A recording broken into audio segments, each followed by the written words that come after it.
नमस्ते बच्चों, my self Jaiswal sir.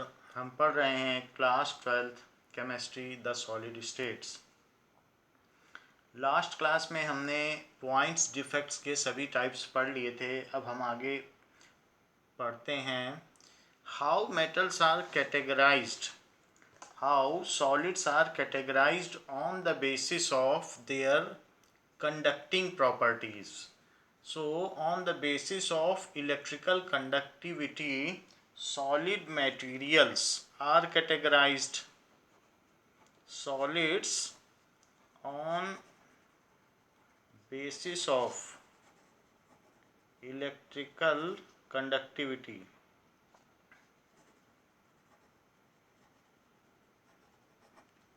it can be categorized as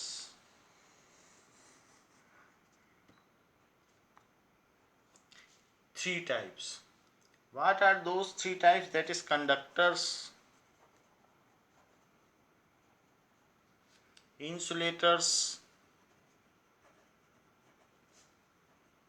and semiconductors.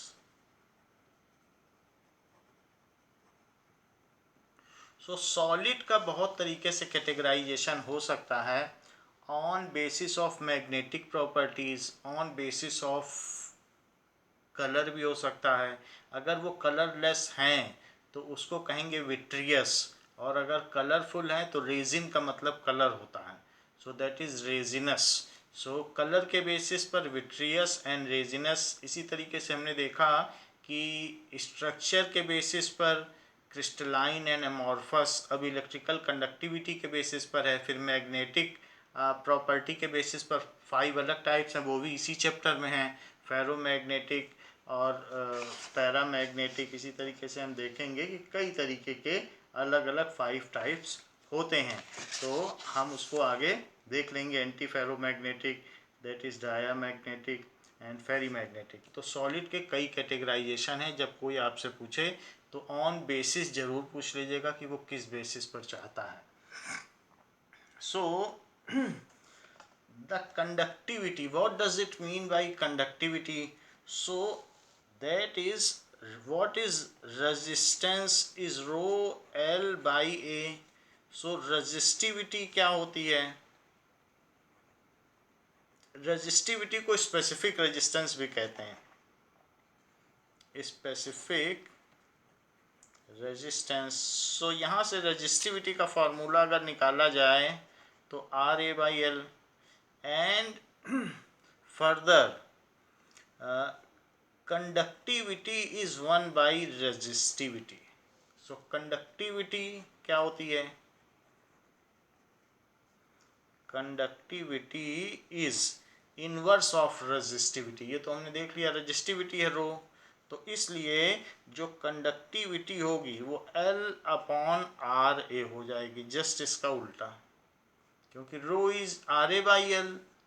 So sigma क्या होगा?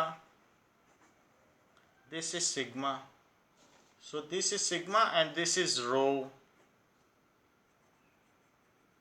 सो rho is R A by L, और इस तरीके से नीचे ओम आ गया और नीचे ही मीटर आ गया, तो ओम और मीटर, क्योंकि यहाँ मीटर, ये मीटर स्क्वायर है, सो ओम इनवर्स मीटर इनवर्स।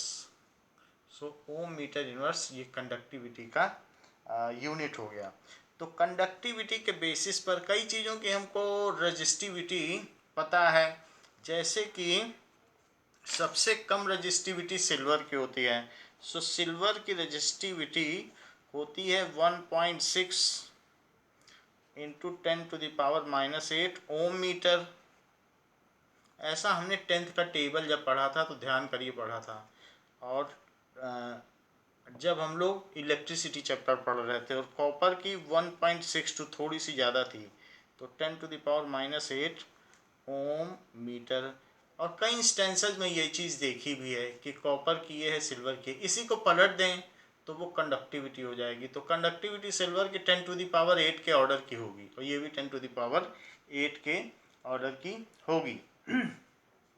सो कंडक्टर्स क्या होते हैं कि जिनका those which conduct electricity if potential difference is applied so are known as conductors.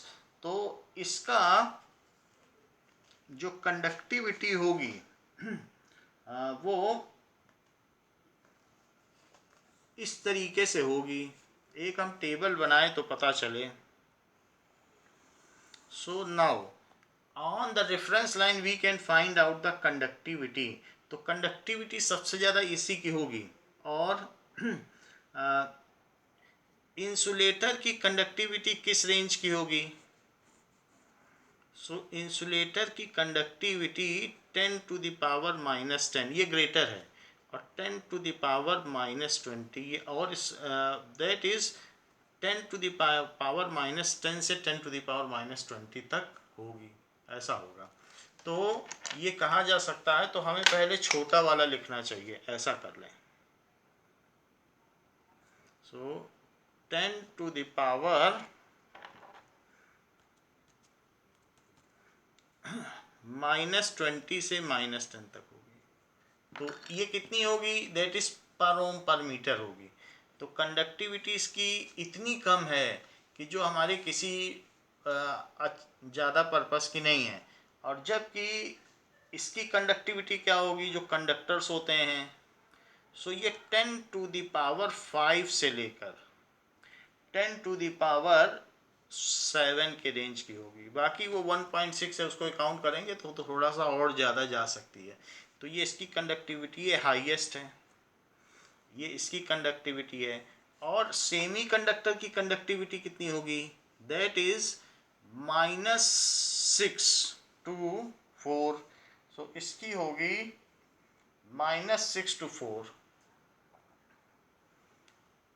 10 to the power -6 से 10 टू द पावर 4.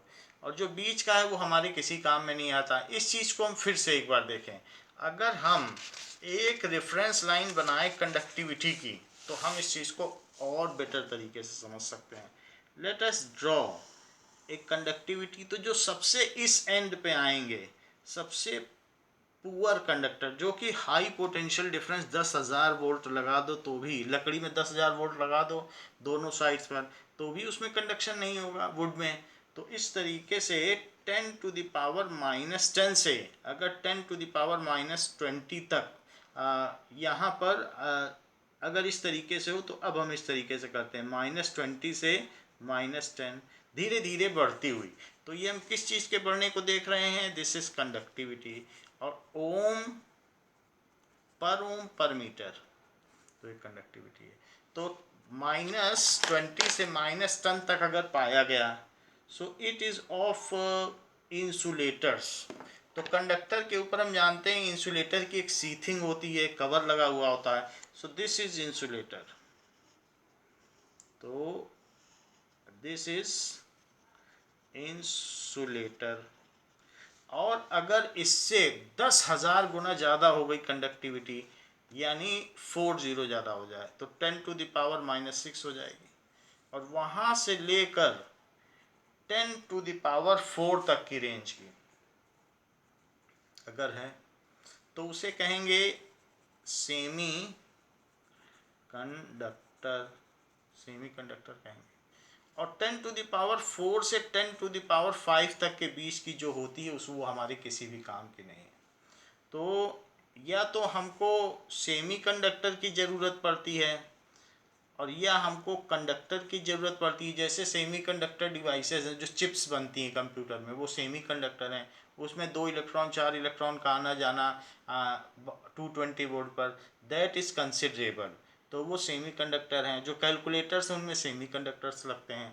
तो और उसी के बेसिस पर उसमें एनालॉग सिस्टम में कैलकुलेशंस होते हैं.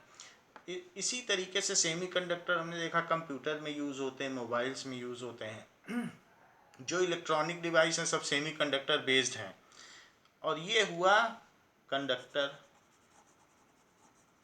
वैसे तो कंडक्टिविटी एक कंटिन्यूअस मैनर की है, but whatever is of our use that is either conductor. तो 10 टू द पावर 4 से 10 टू द पावर 5 हमारे किसी काम के नहीं, इसको किसी रेंज में नहीं रखेंगे. और -10 से -6 इसके बीच की भी किसी रेंज में नहीं आएगी. तो ये हमारा चार्ट है कंडक्टिविटी का, तो ये याद रखने लायक है और इस तरह से याद भी रखा जा सकता है। So what are conductors? So conductors are those solid materials, या conductors are those सब्सटेंस भी लिख सकते हैं, क्योंकि लिक्विड भी होगा तो लिक्विड कंडक्टर्स भी हो सकते हैं, इलेक्ट्रोलाइट भी कंडक्टर हो सकते हैं। So substance which conduct electricity, conduct electricity यानी allow the passage of charges, allow passage of charges even on applying a small potential difference. अगर आप 1 वोल्ट की एक बैटरी भी लगा दो तो आप देखोगे कि कोई बैटरी से चलने वाला टॉय है वो चलने लगेगा। तो इस तरीके से even on applying small potential difference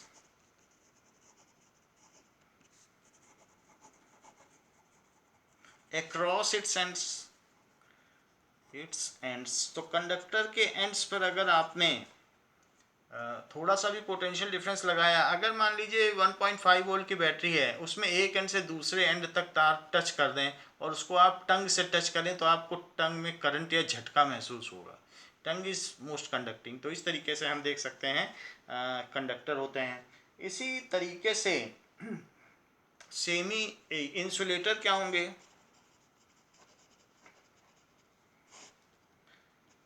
the substance, mostly जो इंसुलेटर होंगे वो insulators are substance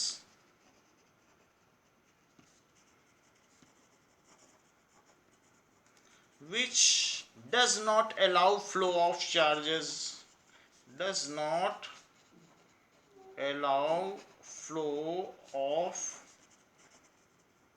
charges even on application of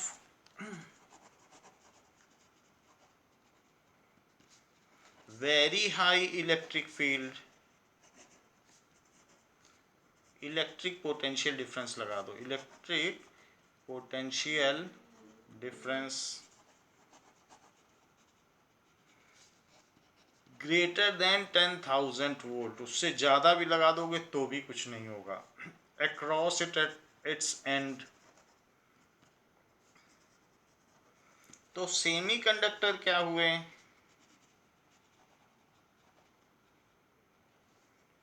So the substance which have their conductivity intermediate to conductors and insulator, the substance which have conductivity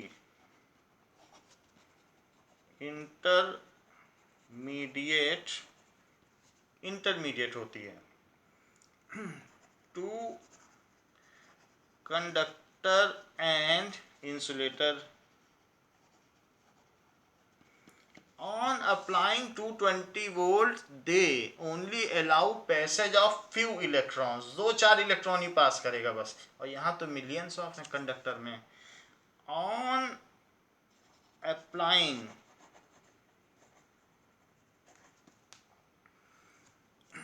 220 volt potential difference across its ends,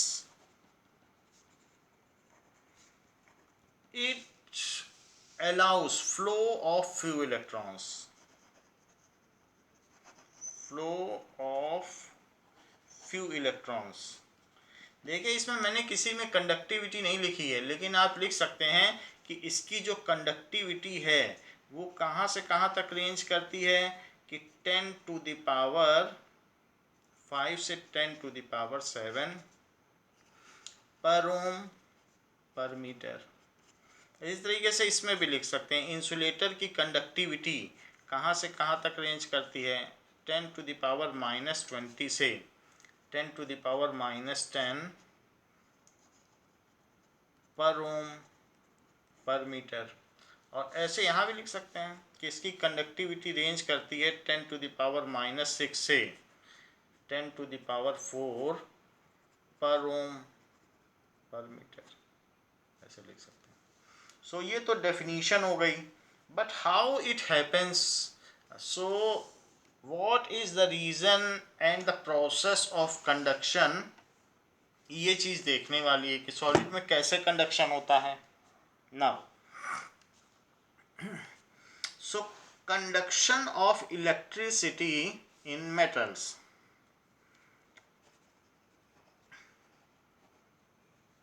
so conduction of electricity in metals,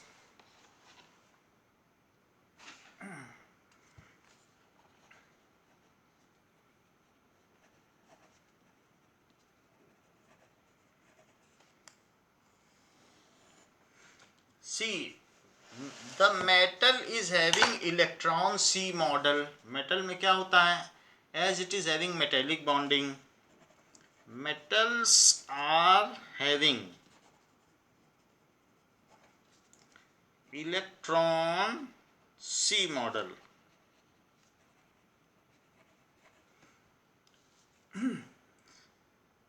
as they have metallic bonding.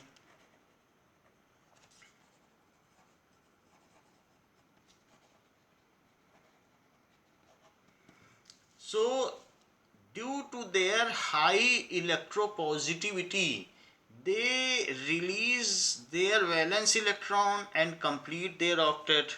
Due to their high electropositivity भी बोल सकते हो या low electronegativity, high electropositivity, they release their valence electron release कर देते हैं and complete their octet.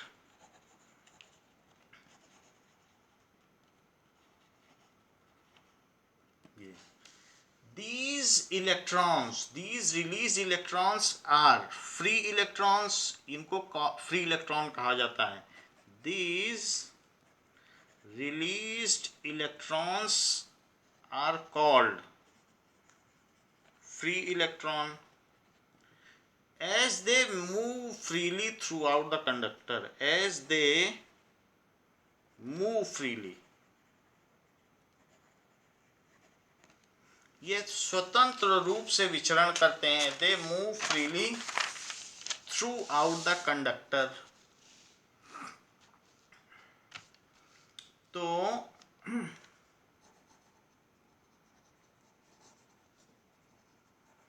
Through out the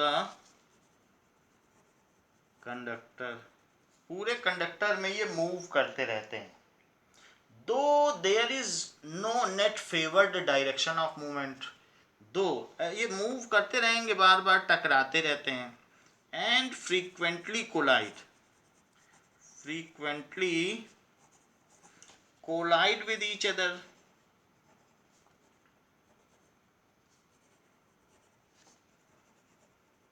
end जो भी कैटायंस हैं at located at lattice point, जैसे Na+ है वो लैटिस पॉइंट पर होगा, and cations located at lattice points.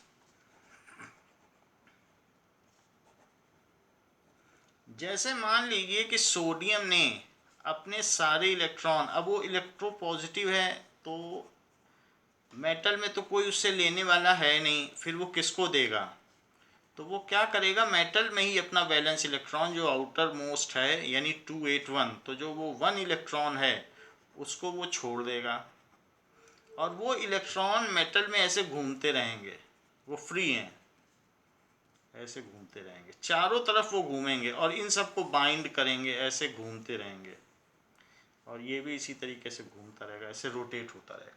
सो इस तरीके से ये मूव करते रहते हैं। लेकिन जो इनका मूवमेंट है इलेक्ट्रॉनों का, उन इलेक्ट्रॉनों के मूवमेंट को जो भी है ये कहा जा सकता है कि उसकी movement with in the solid, जो उनका मूवमेंट है उसको कहते हैं उसकी थर्मल वेलोसिटी। इलेक्ट्रॉन के पास कई वेलोसिटी होती हैं, एक ऑर्बिट में मूव कर रहा है तो ऑर्बिटल वेलोसिटी है, अब टेम्परेचर की वजह से मूव कर रहा है तो थर्मल वेलोसिटी है। तो इसको सबसे पहले जेके ब्राउनी ने देखा था और कहा ब्राउनियन मोशन नाम दिया था। इनका जो मोशन है इन इलेक्ट्रॉनों का, ये बाइंड कर रहे हैं, नहीं तो लैटिस पॉइंट से ये रिपल्शन की वजह से बिखर जाए, भाग जाएं, लेकिन ये बाइंड करते हैं और कोई भाग नहीं पाता है। इवन आप इसको बैंगिंग करें या हैमरिंग करें तो जो कैटायन बाहर आता है उसको भी ये बाइंड करते हैं और उसको भी भागने नहीं देते हैं, इसीलिए ब्रिटल नहीं होते हैं। अच्छा, जेके ब्राउनी ने सबसे पहले इन फ्री इलेक्ट्रॉनों का मोशन देखा तो इस तरीके से देखा, तो इनका कोई नेट फेवर्ड डायरेक्शन नहीं था, वो बस ये चलते तो रहते थे but there is no net favoured direction, क्योंकि आपने कोई पोटेंशियल डिफरेंस ही नहीं अप्लाई किया, तो इस वजह से ये ऐसे बस चलते रहते थे। तो the zigzag motion of free electrons in conductors is called Brownian motion. The zigzag motion of free electrons in conductors is called free electron, उसको कहा जाता है फ्री इलेक्ट्रॉन, ये is called Brownian motion. Free electron नहीं कहा जाएगा, free electron is called Brownian motion, उसको Brownian motion कहा जाएगा। So this zigzag motion is called, इसको ब्राउनियन मोशन कहा जाएगा। अब देखिए, so there the net speed is zero as they have no favored movement, कोई particular direction में नहीं जा रहे हैं, as they have no preferred direction,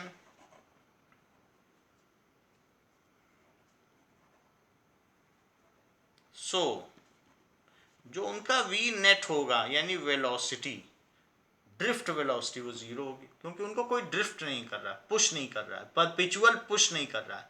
perpetual push का मतलब कोई अदृश्य शक्ति उनको धक्का नहीं दे रही है, that's why there drift velocity zero. तो हमने आपको बताया थर्मल वेलोसिटी, ड्रिफ्ट वेलोसिटी, अगर पोटेंशियल डिफरेंस लगा दें तो उसको कहते हैं कि ड्रिफ्ट हो, कोई धक्का दे किसी को तो आगे बढ़ते चले जाएं, उसको कहते हैं ड्रिफ्टिंग।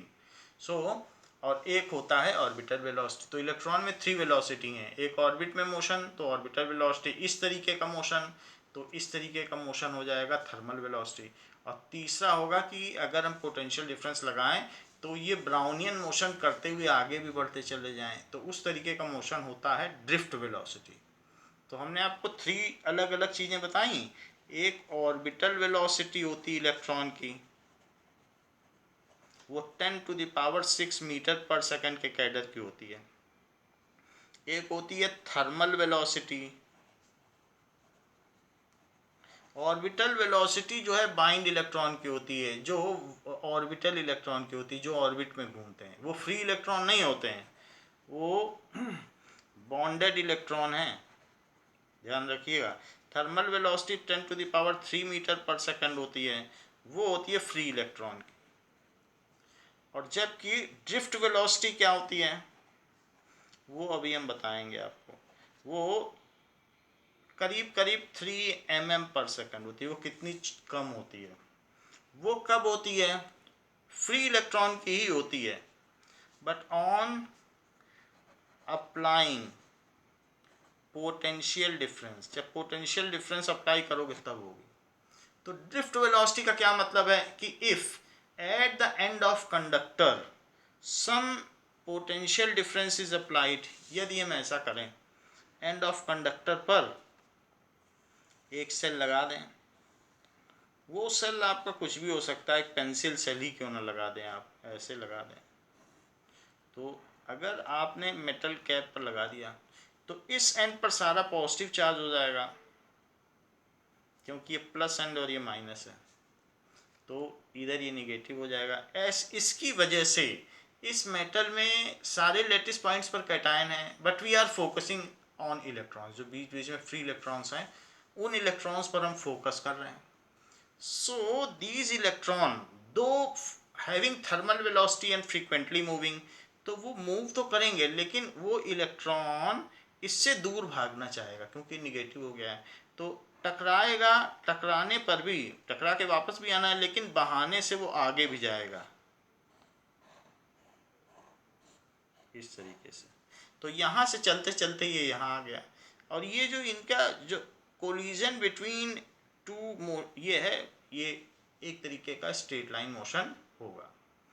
तो इस तरीके से ये चीज़ होगी. थोड़ा बहुत पोटेंशियल डिफरेंस की वजह से ये पैराबोलिक हो जाएगा, वो हम लोग अलग से कैलकुलेट करेंगे. तो वो फिजिक्स में है, हमारा जो चैप्टर नंबर 3 है उसमें दिखाया जाएगा कि कितना पैराबोलिक है. जब फील्ड अप्लाई की जाती है, तो जैसे ये इलेक्ट्रिक फील्ड हो गई ना, तो जब कुछ नहीं है तब तो बिल्कुल स्ट्रेट लाइन है. और फील्ड हो तो कोई भी बॉल सीधे फेंको तो ग्रेविटी की फील्ड की वजह से कैसे गिर जाती, नीचे गिर जाती कि नहीं, तो पैराबोला बन जाती है. वैसे इनमें भी होगा.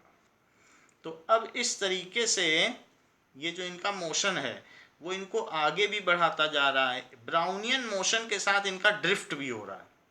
जैसे कि अगर आप मुंबई सीएसटी में लोकल ट्रेन के एक प्लेटफॉर्म पे खड़े हो जाएं आंख बंद करके, तो आप इधर उधर धक्का खाएंगे और अंत में आप 5 मिनट बाद देखेंगे कि आप मुंबई सीएसटी गेट के बाहर आ गए, क्योंकि इतनी भीड़ है कि वो धीरे धीरे गेट की ओर बढ़ रही है. वो आपको धक्का लगाते लगाते गेट तक पहुंचा ही देगी. तो इस तरीके से आपके ब्राउनियन मोशन के साथ साथ आपका एक ड्रिफ्ट मोशन भी हो रहा है.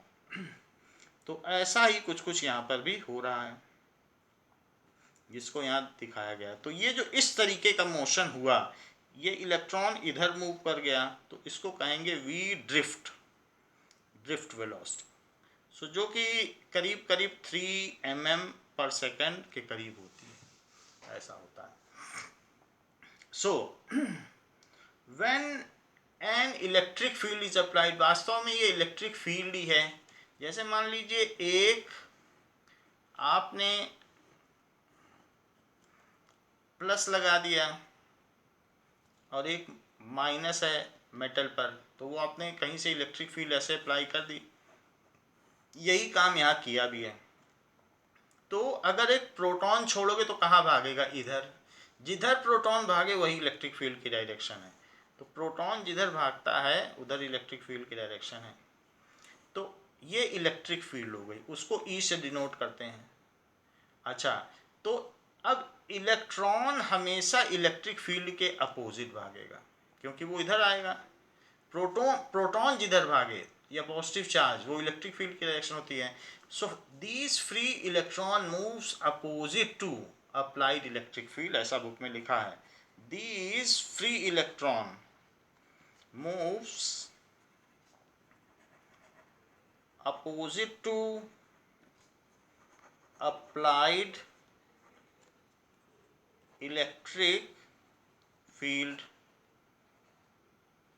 में मूव करेंगे. और ये जो इलेक्ट्रॉन इधर मूव करेंगे तो यहाँ से इलेक्ट्रॉन कंडक्ट कर रहे हैं. आप देखें कि करंट कंडक्ट करती है पॉजिटिव टर्मिनल से निगेटिव टर्मिनल की ओर, करंट कंडक्ट करती है. या ये कह सकते हैं पॉजिटिव चार्ज, क्योंकि motion of positive charge is called current. लेकिन ऐसा कुछ होता है क्या कि वायर में कुछ पॉजिटिव चलता हो. So it was the earlier concept when it is less known about the conduction, कि क्या मूव करता है लोग जानते नहीं थे. तो उन्होंने बोला कुछ पॉजिटिव एनर्जी कंडक्ट करती होगी, तो उन्होंने कह दिया पॉजिटिव चीज़ कुछ फ्लो करती है, पॉजिटिव फ्लूइड. लेकिन कुछ ऐसा तो मूव नहीं करता. तो आप ये समझ लें कि वही जो इलेक्ट्रॉन इधर आ रहा है वो यहाँ धीरे धीरे जाकर के पॉजिटिव टर्मिनल तक आता चला जाएगा. तो ये भी कह सकते हैं these electron move to positive terminal, और बैटरी का काम है उसे पॉजिटिव टर्मिनल से उठा के निगेटिव टर्मिनल तक रख देना, और फिर आगे वो बढ़ती जाएगी इधर. तो इस तरीके से मोशन पूरा हो जाता है जिसके बारे में यहाँ बताया गया. सो इस तरीके से जो मेटल में कंडक्शन होता है उसके बारे में ये बात कही गई. Metal conduct electricity in solid state as well as in liquid state. Metal solid में तो करेगा ही, लिक्विफाई कर दोगे तो भी करेगा, क्योंकि तब भी फ्री इलेक्ट्रॉन रहेंगे. The conductivity depends upon the number of valence electron. जैसे मान लीजिए सोडियम में 1 इलेक्ट्रॉन छोड़ा गया है, तो इसी तरीके से ये आप देखेंगे गोल्ड में 3 इलेक्ट्रॉन होगा, गोल्ड बहुत कंडक्टिंग है। एल्यूमिनियम में भी 3 इलेक्ट्रॉन छोड़ा जाएगा, एल्यूमिनियम Al3+, तो तीसरे नंबर का कंडक्टिव मटेरियल एल्यूमिनियम ही है। तो इस तरीके से कितने इलेक्ट्रॉन छोड़े गए हैं फ्री, उसके बेसिस पे कंडक्टिविटी डिपेंड करती है। There are some other factors also, जो मोबिलिटी है वो भी हम थर्ड चैप्टर में, फिजिक्स के थर्ड चैप्टर में पढ़ेंगे, इलेक्ट्रिसिटी चैप्टर में। तो यहाँ पर वेरियस फैक्टर्स हैं कि क्या क्या है, that we will see. The atomic orbital of metal atoms form molecular orbital which are so close in energy to form a band. Now, अब हम बात करते हैं कि बैंड का कॉन्सेप्ट आ गया। सो लेट अस सी कि व्हाट इज द बैंड। जैसे देखें कि कोई भी इलेक्ट्रॉन, जैसे देयर आर वेरियस ऑर्बिटल्स, सो अगर यहाँ पर सोडियम आयन बहुत सारे हैं, ऐसे किसी सॉलिड सोडियम के पीस में बहुत सारे सोडियम आयन हैं। अच्छा, अगर मान लीजिए अलग से सोडियम होगा, उसमें इलेक्ट्रॉन भी होंगे, वो बात अलग है, इलेक्ट्रॉन भी होंगे, दोज आर सेट फ्री। ऐसे तो इस सोडियम की बात करो, मान लीजिए यही सोडियम, ठीक है, सिर्फ सोडियम की अभी आप बात करो, तो सोडियम अगर आइसोलेटेड होता, आइसोलेटेड का मतलब इंटरस्टेलर स्पेस में दूर दूर तक कोई दूसरा चार्ज ना होता, कहीं कुछ ना होता, तो इसको कहते हैं आइसोलेटेड सोडियम एटम। सो ये आइसोलेटेड सोडियम एटम है। तो इसके चारों तरफ जो भी होते, तो सोडियम का सेंटर प्लस होता और उसके चारों तरफ फिक्स्ड एनर्जी लेवल होता, n is equals to 1, n is equals to 2, n is equals to 3, इसके हिसाब से सबके फिक्स्ड एनर्जी लेवल होता, जिसको प्रिंसिपल क्वांटम नंबर कहते हैं, उसके बेसिस पर हम उसकी एनर्जी निकाल लेते हैं। लेकिन अब यही सोडियम एटम, और मान लीजिए इसमें 2 इलेक्ट्रॉन होते, इसमें 8 इलेक्ट्रॉन होते, और इसमें कितना इलेक्ट्रॉन होता, 1। भाई 3 ही तो ऑर्बिटल होती हैं, तो आप कहोगे कि जब इसमें 1 इलेक्ट्रॉन है और इसने वहाँ नहीं छोड़ा था, जब ये आइसोलेटेड था, तो अब क्यों छोड़ दिया? भाई आपका तो यही सवाल है। ऐसे फ्री था तो फ्री में भी छोड़ देता, Na+ में रहता, क्यों नहीं छोड़ा, और यहाँ क्यों छोड़ दिया? ये सारी बातें आपके मन में आ रही हैं कि क्यों कंडक्शन कर रहा है, तो उस चीज़ को हम देखेंगे। तो ये जो सारी चीज़ें हैं, ये इसके जहाँ तक वैलेंसी है, जहाँ तक इसकी वैलेंस ऑर्बिटल है, उसका कुछ एनर्जी लेवल होगा, तो उसका वैलेंस एनर्जी लेवल है, जिस पे वैलेंस इलेक्ट्रॉन बैठा हुआ है, 1 है ना वैलेंस इलेक्ट्रॉन, तो उसको कहेंगे कि valence energy level, this is valence energy level.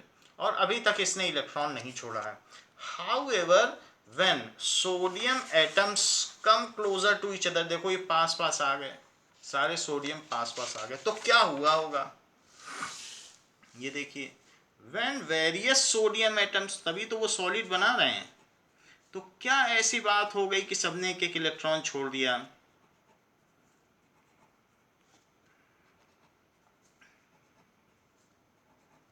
ये तो ऐसा क्या हुआ कि सबने एक एक इलेक्ट्रॉन छोड़ दिया? मैं आपकी जानकारी के लिए बता दूं कि जो सोडियम एटम है, उसमें ये उसके कोर इलेक्ट्रॉन हैं, they do not participate in conduction. However the valence electron, जिसमें 1 इलेक्ट्रॉन बैठा हुआ है, वो जरूर पार्टिसिपेट कर सकता है, तो उसको कहेंगे वैलेंस एनर्जी बैंड। तो हमने बताया इसमें 2 इलेक्ट्रॉन है, इसमें 8 इलेक्ट्रॉन है, और इसमें 1 इलेक्ट्रॉन है, 2 8 1।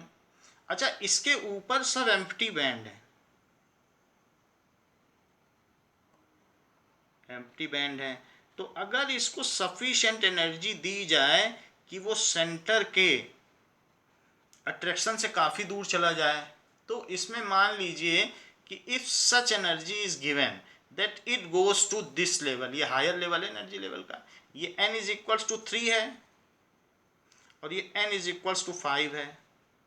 तो if this electron is excited to n is equals to 5, then अगर ये यहाँ चला जाए और मैं पोटेंशियल डिफरेंस अप्लाई करूँ तो उसको एनर्जी मिलेगी और वो ऊपर चला जाए किसी तरीके से, तो वहाँ जाने पर ये कंडक्ट कर सकता है वहाँ तक, लेकिन चला जाए तो 5th लेवल तक चला जाएगा तो कंडक्ट कर पाएगा।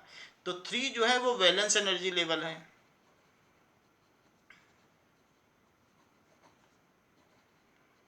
और ये है कंडक्शन एनर्जी लेवल, पहुंच जाए तो कंडक्शन एनर्जी लेवल। लेकिन यहाँ तो ऐसा कुछ हुआ नहीं, आपने कोई पोटेंशियल डिफरेंस तो अप्लाई नहीं किया था, तो कैसे इलेक्ट्रॉन फ्रीली घूमने लग गया? उसे नहीं घूमना चाहिए था, ऐसे ही बने रहते, ऐसे फ्रीली कैसे घूमने लग गया? तो जरा देखो, different atoms when from isolated state, gaseous isolated state, come closer to each other and form an orderly arrangement of solid metal इसने बना दिया। then the position of each sodium atom is different from the neighboring atom। हर एक के जो bands हैं वो distorted होना शुरू करेंगे। एक सोडियम को दूसरे सोडियम के पास लाओ, ऐसे ही इनमें जो मॉलिकुलर ऑर्बिटल बनने लगेंगी, फिर एटॉमिक ऑर्बिटल थोड़ी रहेंगी भाई। 2 सोडियम को पास लाओगे, then there will be shifting of energy level and they will merge with each other, there will be slight upward downward movement with each other and merging भी हो सकती है। सो हम ये कह सकते हैं कि जो सभी के वैलेंस बैंड हैं भाई, वैलेंस बैंड हमेशा उसमें लोअर एनर्जी होती है, तो किसी सोडियम का वैलेंस बैंड ये होगा, हो सकता है इस वाले का ये हो, जो ये है तो उसको लेस अट्रैक्शन हो तो उसका थोड़ा हाई होगा, लेकिन सबका अलग अलग होगा। ये बैलेंस एनर्जी लेवल है सबका। और अब देखो, ये तो n इज इक्वल्स टू 3 है, लेकिन इसमें जितने थे उतने एनर्जी लेवल हैं, क्योंकि सबकी अपनी अपनी जो चारों तरफ की अरीना है, कैसा कैसा अरेंजमेंट है, कैसे कैसे उसके नेबरिंग पार्टिकल हैं, उसके हिसाब से उसमें अल्ट्रेशन हुआ है और मॉलिकुलर ऑर्बिटल बन गई हैं। तो जो थर्ड शेल की एनर्जी लेवल है वो सिंगल ना होकर के, यूनिक ना होकर के, उसके अलग अलग एनर्जी लेवल्स हैं, तो उन्होंने मिलकर एक बैंड बना दिया। कंटिन्यूअस हो गया तो बैंड हो गया। सिमिलरली जो n इज इक्वल टू 5 है, वहाँ पर अगर इलेक्ट्रॉन पहुँच जाए तो n इज इक्वल टू 5 थोड़ा हायर है, लेकिन n इज इक्वल्स टू 5 में भी कई हैं। कुछ ऐसा होगा कि जिसमें बहुत अट्रैक्शन है, जैसा ये, तो उसके एनर्जी लेवल सब पास पास आ गए। तो जो भी हो तो उनके भी अपने अपने हैं। तो ये जो चीज़ है वो n इज इक्वल्स टू 5 का है, तो ये भी एक बैंड हो गया। अगर 5 में पहुंच जाए तो कंडक्शन बैंड माना जाएगा, और ये 3 में है तो उसे वैलेंस बैंड माना जाएगा। अब मान लीजिए किसी इलेक्ट्रॉन का जो वैलेंस बैंड इलेक्ट्रॉन है, तो वो इसमें आसानी से जा सकता है दूसरे के कंडक्शन बैंड में। क्यों जा सकता है? अपने से दूसरे के में शिफ्ट हो सकता है। क्यों शिफ्ट हो सकता है? क्योंकि the lower energy level of conduction band falls below the upper energy level of valence band. So the electron starts moving from valence band to conduction band, from valence band of their energy level to conduction band. तो ये band है। अब band तो सभी का मिला जुला के हुआ ना। So what does it mean by valence band, what does it mean by conduction band, ये भी समझे पहले, फिर हम आगे बढ़ें। तो अभी हमने यहाँ इलेक्ट्रॉन निकाला नहीं है, अभी निकालना पड़ेगा। जैसे पीछे नहीं करके दिखाया आपको कि सारे इलेक्ट्रॉन बाहर आ गए, तो वो समझाना है आपको। तो उसको 2 तरीके से समझिए। What is valence band? So in case of metal, different valence electrons are at different energy level. different valence electron की बात कर रहा हूँ सिर्फ, have different energy level due to their very specific position in the crystal lattice, वो अपनी उसकी एक विशेष जगह है, वो जगह और कोई नहीं ले सकता, वो वही है वहाँ पर। Due to their very specific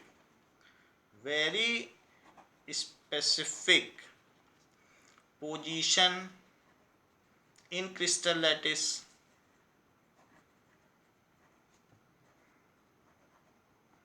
तो different valence electron, so these various energy levels have very slight energy difference। मान लीजिए किसी सोडियम का जो एनर्जी है वो 2 × 10⁻⁻18 किलो जूल है, और दूसरे वाले की 2.001 × 10⁻⁻18 किलो जूल है। ये दो अलग अलग वैलेंस इलेक्ट्रॉन की बता रहा हूँ। तो ये क्या, वो एक का लेवल और दूसरे का लेवल लगभग एक दूसरे के मीट नहीं हो गया, ओवरलैप, जस्ट एबव हो गया, और तीसरे वाले की और जस्ट एबव हो सकती है। तो इस तरीके से सबका अलग अलग एनर्जी लेवल हो सकता है। ये वाला ऊपर है, तो ऐसे ऊपर नीचे थोड़ा बहुत शिफ्टिंग है। तो वही मैं कह रहा हूँ, various due to very specific position, उनमें क्या होता है, there is a slight difference in their energy level, क्योंकि अब मॉलिकुलर ऑर्बिटल्स जनरेट हो जाएंगी। So due to this there is a slight variation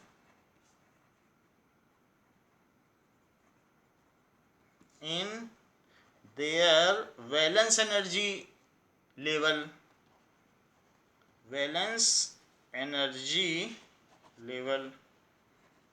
if there are n atoms in a solid sodium crystal, if there are n atoms in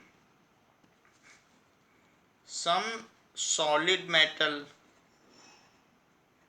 so then there will be n valence energy level lying just above and below each other।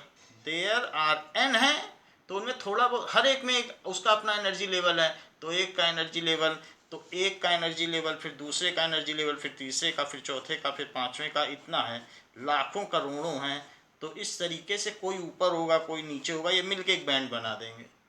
So there are n valence energy level,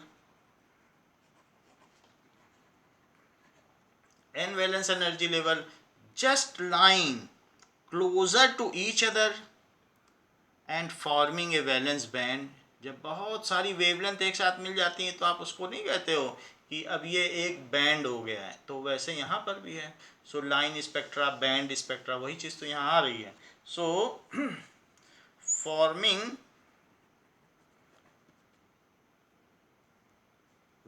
various n valence energy level,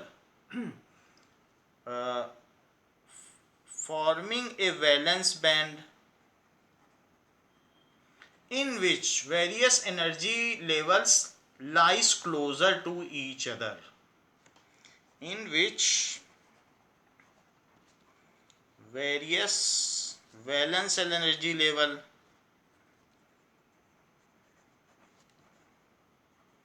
lies closer to each other। जैसे मैं ऐसा बताऊं आपको कि एक ये valence band बन गया, तो इसमें कोई ऐसा होगा जो बहुत हाई एनर्जी लेवल पर होगा, तो कोई एक ऐसा सोडियम एटम होगा, और कोई ऐसा होगा वो बहुत उसके चारों तरफ अट्रैक्ट ही कर रहे होंगे, तो उसकी लेवल बहुत कम होगी। तो ये मान लीजिए 2.005 इंटू 10⁻⁻18 किलो जूल पर है, और ये वाला 2.000 इंटू 10⁻⁻18 किलो जूल है। तो ये एक बैंड हो गया, एनर्जी बैंड, यानी 0.005 तक की हाइट का एक बैंड हो गया। लेकिन वैलेंस बैंड में कोई इलेक्ट्रॉन है तो वो कंडक्ट नहीं कर सकता। Any electron in valence band is not allowed to move freely और लीव इट्स वैलेंस ऑर्बिट। ये तो बात हम जानते हैं। we know that any electron in valence band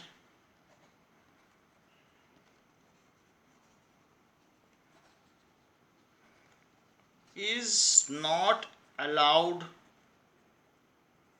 valence band ना लिख के वैलेंस ऑर्बिट लिखो, क्योंकि अब बैंड हो जाएगा तो बैंड के बारे में हमें कुछ बताना पड़ेगा। ऑर्बिट तो आप जानते ही हैं कि इस ऑर्बिट में होगा तो छोड़ तो सकता नहीं है, क्योंकि उसकी खुद की भी एक तरीके की आयोनाइजेशन एंथैल्पी होती है, और वो सोडियम के केस में भी होती है कुछ ना कुछ। तो ऐसा नहीं है कि वो छोड़ सकता है, उसकी आयोनाइजेशन एंथैल्पी कम से कम 186 किलो जूल होती है सोडियम के केस में। सोडियम भी अपना 11वां इलेक्ट्रॉन छोड़ना नहीं चाहता, उसको भी एनर्जी चाहिए। So valence, in valence orbit, इसे लिखे is not allowed to leave it. अब तो ये आपको मैंने वैलेंस बैंड बता दिया कि सारी लेवल ऊपर नीचे होंगी, क्योंकि बहुत सारे सोडियम एटम्स हैं और इस वजह से वो उनके जो लेवल्स हैं वो थोड़ा ऊपर नीचे लाई करेंगे, क्योंकि हर सोडियम अपने डिफरेंट एनवायरनमेंट में है, डिफरेंट अरीना में है, तो इसलिए उनमें थोड़ा बहुत डिफरेंस होगा। उस डिफरेंस की वजह से उनका अपना एक बैंड बन जाएगा, वो कंटिन्यूअस में हो जाएगा। तो अब बात आती है कंडक्शन बैंड क्या है। तो अभी भी मैंने इसमें इलेक्ट्रॉन नहीं बनाए हैं, क्योंकि ये हम जस्टिफाई करें कि इलेक्ट्रॉन निकला तो क्यों निकला। नाउ द कंडक्शन बैंड,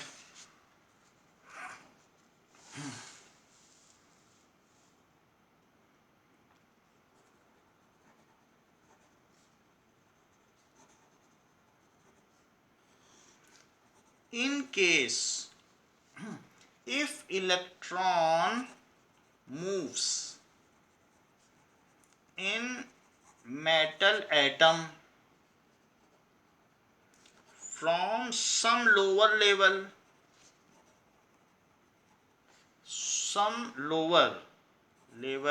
जो कि वैलेंस ऑर्बिट होगी, वहां से मूव कर जाए टू सम हायर लेवल। ये जरूरी नहीं है कि not just immediate upward, n is equal to 4 जरूरी नहीं है। किसी किसी केस में 5 होती, किसी किसी केस में 6 होती, किसी में 3 ऑर्बिट का स्किप होता है। ये सबकी अपनी अपनी बाइंडिंग कैपेसिटी के ऊपर है और इलेक्ट्रॉन एफिनिटी के ऊपर है, तो वो उसको ध्यान रखना जरूरी नहीं है, लेकिन कुछ ना कुछ उसके ऊपर की 6th या 5th होगी। मान लो 3rd उसका वैलेंस ऑर्बिट है, तो from some lower level to some higher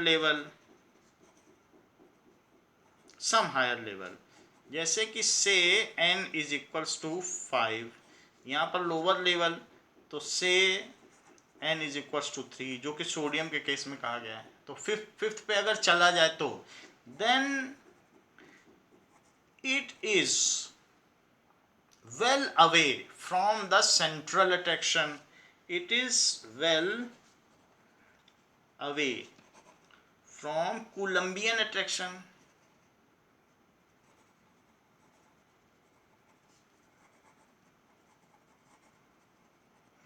of its center and can move freely, but उसके लिए तो एनर्जी चाहिए। उसको एनर्जी कौन देगा, वहाँ तो कुछ है नहीं कि आपने पोटेंशियल डिफरेंस अप्लाई किया है।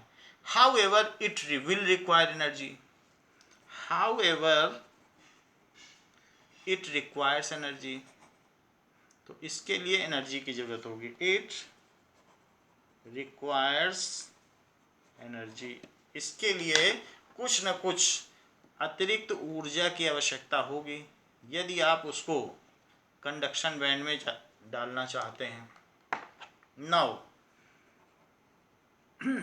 as we know there are n atoms, as there are n atoms in, sodium को ही ले लें, ठीक है। तो सोडियम मेटल, वो भी हमने एक उदाहरण के लिए लिया है से, वरना आप लिख सकते हो in any metal. There are n atoms, then there are n energy levels of conduction bands, energy level of conduction band slightly differing from each other, बहुत थोड़ा डिफर करेंगे, slightly differing, क्यों डिफर करेंगे, from each other due to their very specific position, वो जहाँ है वो बिल्कुल अलग जगह है, to their very specific location. So these overlapping conduction energy level form conduction band. These n overlapping, थोड़ा थोड़ा ओवरलैप करेगा एक दूसरे के ऊपर, n overlapping energy level form a continuous band, forms a continuous band called conduction band, उसको conduction band कहेंगे. इन case of metal, in case of metal the lower level, जैसे कंडक्शन बैंड हमने आपको बता दिया ना, ऐसे बहुत सारे कंडक्शन लेवल होंगे, वो n इज इक्वल्स टू 5 के लिए, तो n इज इक्वल्स टू 5 का ये लोअर लेवल है, lower level of conduction band, और ये अपर लेवल है. So in case of metal, lower level of conduction band lies below the upper level of valence band, the upper level of valence band. तो इस तरीके से होता है. मान लीजिए बहुत लोगों की छत जुड़ी हुई हो और आपकी छत से दूसरे की छत से आप कूद जाएं, फिर तीसरे की छत पे कूद जाएं, फिर चौथे की छत पे, और एनर्जी ना लगे, किसी की लोअर है किसी के ऊपर है, ऐसे ऐसे, तो हम कूदते फानते इधर उधर चलते चले जाएंगे. तो वही चीज़ यहाँ पर कही गई है कि अगर दो अलग अलग लेवल हैं, तो ये है वैलेंस बैंड और दूसरा है कंडक्शन बैंड. तो कंडक्शन बैंड जो है वो उससे भी नीचे लाई कर रहा है. ये तो ये हुआ कंडक्शन बैंड. तो ये कंडक्शन बैंड है और नीचे वाला वैलेंस बैंड है. तो वैलेंस बैंड में अगर एनर्जी गेन करना मुश्किल है लेकिन एनर्जी रिलीज करना तो आसान है ना, तो किसी इलेक्ट्रॉन का जो वैलेंस बैंड का इलेक्ट्रॉन है उसके नीचे कईयों के, हजारों के, लाखों के कंडक्शन बैंड पड़ रहे हैं, तो क्यों नहीं वो उसमें आराम से चला जाएगा. So electron in valence band of any sodium atom migrates to conduction band of other sodium atom whose energy falls below that. तो कोई भी जो इसमें का होगा वो इसमें चला आएगा, दूसरे वाले बगल में उछल के दूसरे की छत पे चला जाएगा. सो इस तरीके से तो हमने लिख दिया ना, लाइज बिलो, बिलो आ रहा है कि नहीं, इसकी जो लोअर लेवल है, तो lower level of conduction band है, lower level of conduction band वो उससे भी नीचे है. जो अपर लेवल किसका है, upper level of valence band. So upper level of valence band से नीचे क्या है, lower level of conduction band. तो क्यों नहीं, नीचे सीढ़ी उतरना तो बहुत आसान होता है, तो इसलिए so some electron which are, वो electron which are in valence band ठीक है। In valence band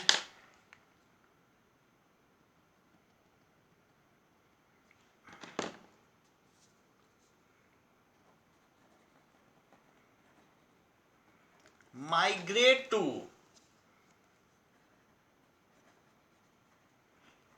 conduction band of other sodium atom. Conduction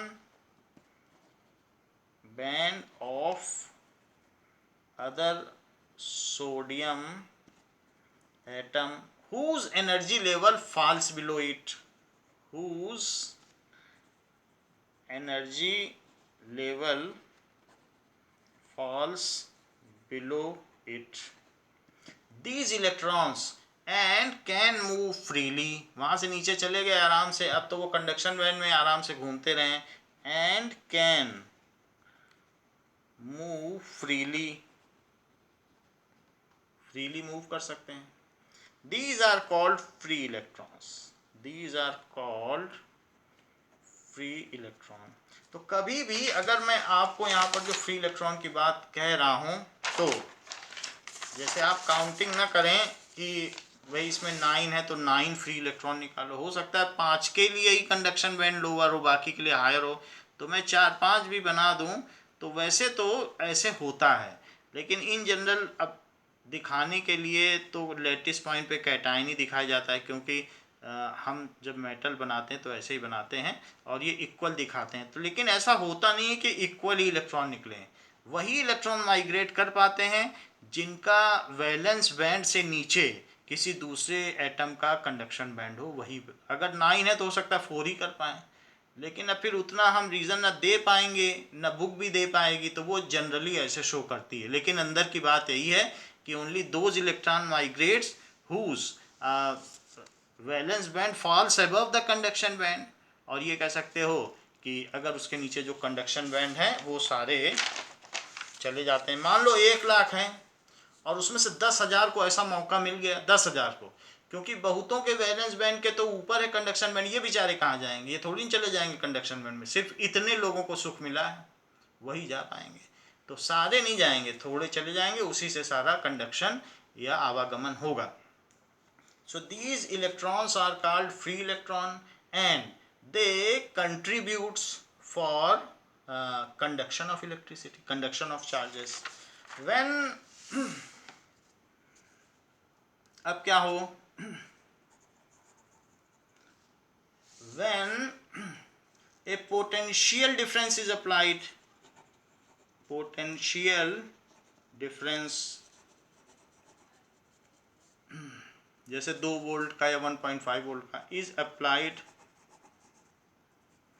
these free electron move, these free electron move opposite to applied electric field. अभी हमने बताया था कि नहीं पीछे, अप्लाइड इलेक्ट्रिक फील्ड के ये अपोजिट मूव करते हैं फील्ड, एंड कंडक्ट इलेक्ट्रिसिटी। इस तरीके से ये विद्युत का परिचालन में कंडक्ट करते हैं, कंट्रीब्यूट करते हैं, सहयोग देते हैं।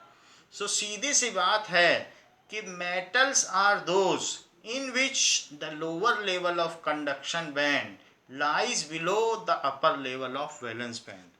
तो ये definition है, metal are those in which lower level of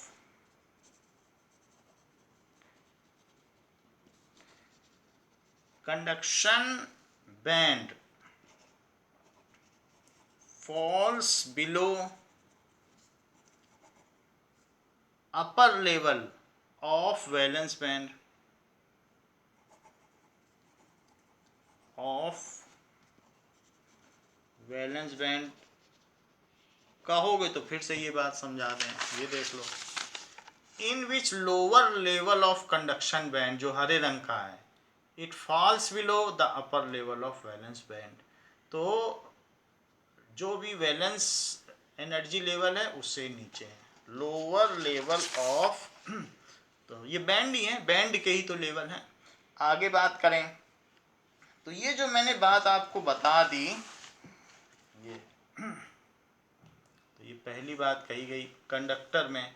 तो कंडक्टर में ये पार्शियली फिल्ड बैंड है, और इसके बाद मान लीजिए पार्शियली फिल्ड बैंड है और ओवरलैपिंग बैंड्स। इस चीज़ का भी मतलब आप समझिए, मान लीजिए कई ऐसी ऑर्बिट्स होती हैं जो पार्शियली फिल्ड होती हैं।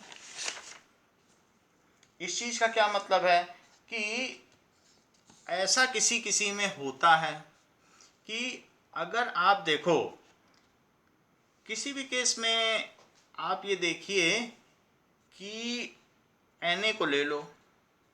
सो Na में 1s2 2s2 और फिर 2p 6 और 3s1 और फिर 3p0। आप देखें कि जो थर्ड है उसके पास 4 सब एनर्जी लेवल है, लेकिन इलेक्ट्रॉन एक ही है। तो इस वजह से जब ऐसा हो तो इससे ऊपर वाली ये एनर्जी लेवल है, तो वैसे देखा जाए तो उसकी सब अपनी अपनी एनर्जी लेवल है। तो जब तक होता क्या है कि मान लीजिए ये है, इसके बारे में आपको आगे बताया जाएगा, फिजिक्स में इसका एक चैप्टर है सेमीकंडक्टर्स का। मान लीजिए सोडियम एटम बिल्कुल अलग है। अलग का मतलब है कि एट जो डिस्टेंस है, इंटर एटॉमिक डिस्टेंस इन्फिनिटी पर है। तो जरा ये देखें, सो इसका मतलब है कि ये एक energy level low, this is energy level, और ये है इंटर एटॉमिक डिस्टेंस। सो इंटर एटॉमिक डिस्टेंस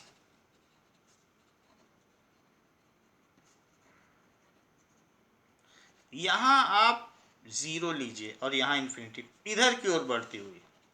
तो जब आइसोलेटेड स्टेट पे है तो वो एस में रहे, पी में रहे, वो डीजनरेट नहीं होगी, स्प्लिट अप नहीं होगी। यानी इस डीजनरेसी तभी होती है जब वो किसी कोई दूसरा एटम उसके पास आएगा, तो फिर इनमें इनमें फ़र्क आ जाएगा। तो शुरू में जब ये इन्फिनिटी पर 3, तो जो 3s था और वही एनर्जी लेवल 3p की भी थी। अब इसके बाद क्या हुआ कि अल्टीमेटली जब ये पास आते गए तो इसमें इन दोनों में एक गैप क्रिएट हो गया, एक ऊपर उठ गया और एक नीचे। इस तरीके का गैप हो गया, यानी 3p ऊपर हो गया। ये तब हुआ कि जब दूसरा एटम पास में आया, तो 3s की लोअर हो गई। इन दोनों का एवरेज अभी भी यही रहा, लेकिन 3 ऑर्बिटल्स ऊपर हो गई और एक नीचे हो गई। तो जो वो इलेक्ट्रॉन था वो इसमें चला गया। भाई इसमें आपने देखा था ना 1 इलेक्ट्रॉन है, तो वो लोअर लेवल में रहना चाहेगा कि अपर लेवल में, तो वो इलेक्ट्रॉन नीचे नीचे रहा, इसी के साथ रहा, इसमें नहीं गया। तो ये एम्प्टी रह गया। भाई टोटल तो एक ही इलेक्ट्रॉन है ना। तो इस तरीके से जब और आगे बढ़े तो इनमें एक और स्प्लिट हो गया, इनमें अब एनर्जी गैप भी हो गया, ऐसा हो गया। तो अब ये जैसे ये है तो वो इलेक्ट्रॉन इसमें रह गया, और अगर एनर्जी गैप हो गया तो उसको यहाँ से कंडक्शन बैंड में जाने के लिए कुछ एनर्जी चाहिए होगी। तो इस चीज़ को कहते हैं एनर्जी गैप, इसको कहते हैं फॉरबिडन एनर्जी गैप। तो उसी ऑर्बिट में डीजनरेसी हो गई।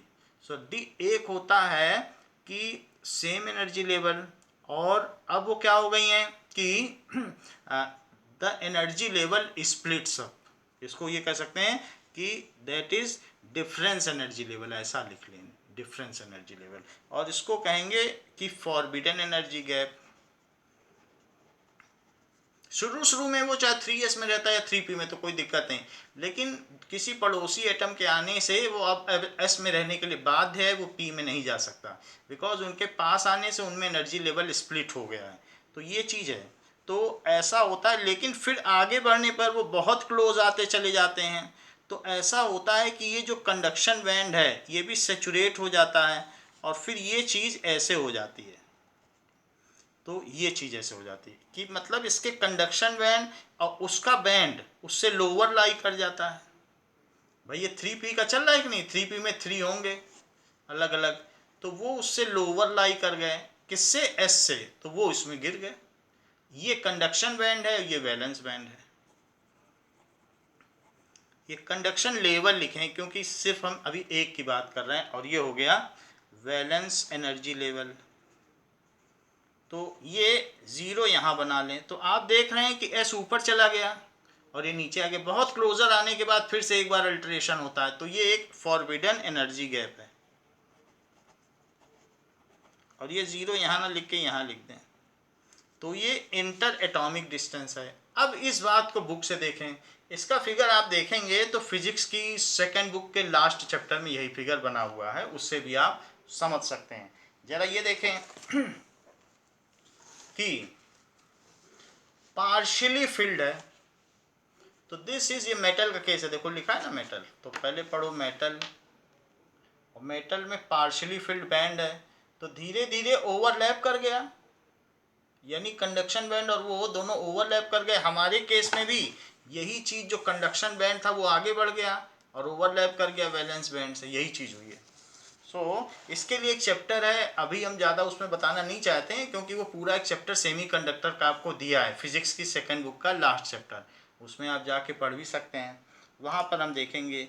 तो केमिस्ट्री ज़्यादा डिटेल में डील नहीं करती है फिजिक्स के मैटर से, इसलिए यहाँ पर बताना ठीक नहीं है। अब देखो, तो ये मेटल का केस है, मेटल के केस में पार्शियली फिल्ड है, ये पार्शियली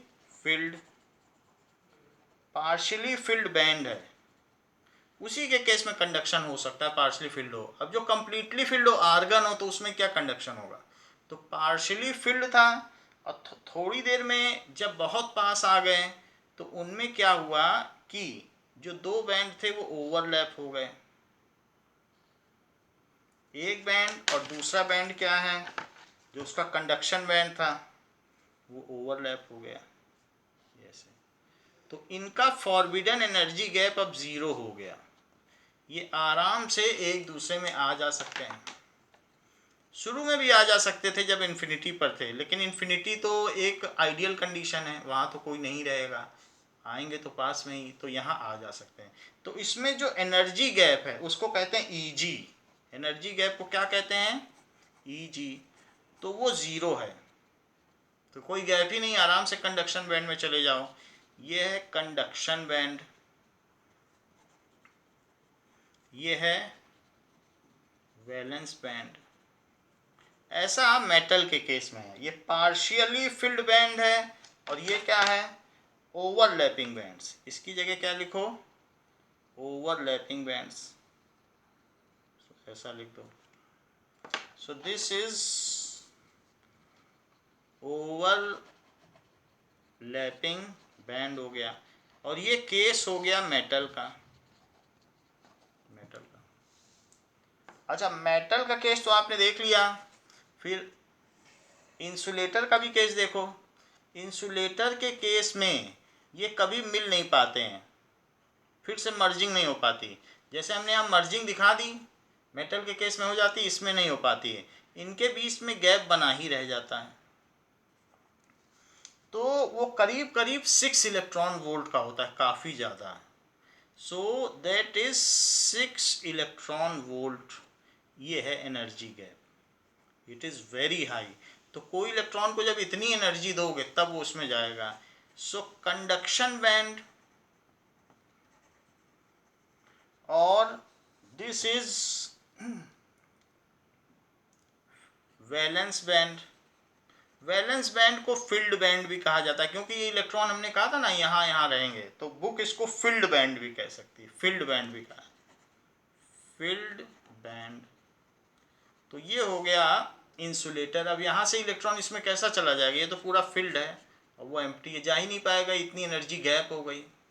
तो दिस इज इंसुलेटर। इंसुलेटर में क्या कहोगे, in insulator the lower level of conduction band lies far above the upper level of valence band. In insulator, lower level of conduction band lies far above, इसका जो lower level है वो इससे upper level से फार above है, lies far above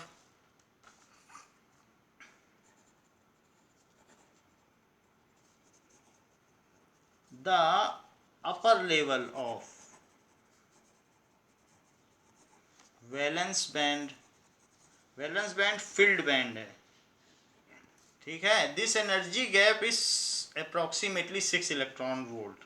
this forbidden energy gap, क्योंकि वो उनको फॉरबिड करता है, जाने से रोकता है, एनर्जी गैप, इसीलिए इसको कहते हैं forbidden energy gap, is approximately 6 electron volt. What is forbidden energy gap?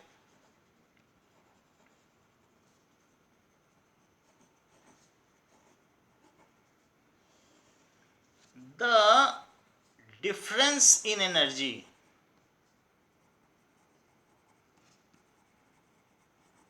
of filled energy band to the next upper vacant energy band. The difference in energy of filled energy band, या फिर ये कह सकते हो कि upper level of valence band, valence band physics में कहा गया है, upper level of valence band to a filled energy band to just above empty energy band, empty energy band, या ये कह सकते हो lower level of conduction band, lower level of conduction band. तो इनके बीच की जो दूरी होती है कंडक्शन बैंड और ये फील्ड है, तो अपर level of valence band and lower level of conduction band, इसी को कहते हैं energy gap. This is conduction band, this is valence band. In case of metal this energy gap is 0. In case of metal, Eg is 0. However, in insulator it is highest. It is highest. बहुत ज़्यादा अगर आपने voltage लगा दिया तो लकड़ी क्या होगा, उसके सब पार्टिकल जल जाएंगे, काले पड़ जाएंगे, अपनी प्रॉपर्टी खो देंगे। तो कंडक्ट करने का मतलब है वो फिर डिसोसिएट हो जाएंगे और अपनी केमिकल प्रॉपर्टी खो देंगे। एक तीसरा भी है semiconductor. Semiconductor, in case of semiconductor the energy gap is intermediate. In case of semiconductor, अर्धचालक, energy gap is intermediate between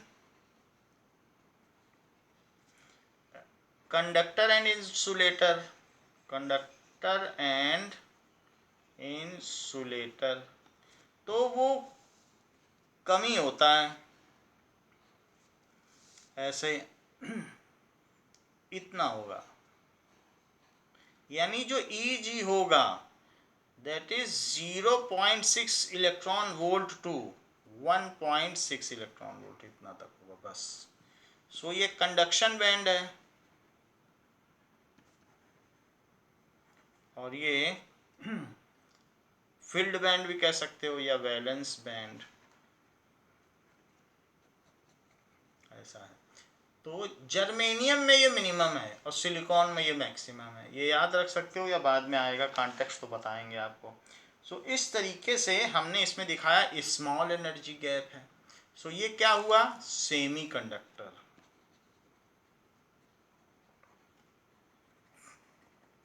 देखिए जो सेमी कंडक्टर है it is of prime importance. तो semi conductor पर हम आपको अगली class में बताएंगे कि वास्तव में सेमी कंडक्टर में इंट्रिंसिक सेमी कंडक्टर क्या होते हैं, एक्सट्रिंसिक सेमीकंडक्टर क्या होते हैं, डोपिंग क्या होती है, एन टाइप सेमीकंडक्टर क्या है, पी टाइप क्या है, ये सारी चीज़ हमें जाननी होगी because it is of core importance. तो इस चैप्टर का मुख्य उद्देश्य वही पढ़ना है। So we will see that in our next class. Thank you बच्चों।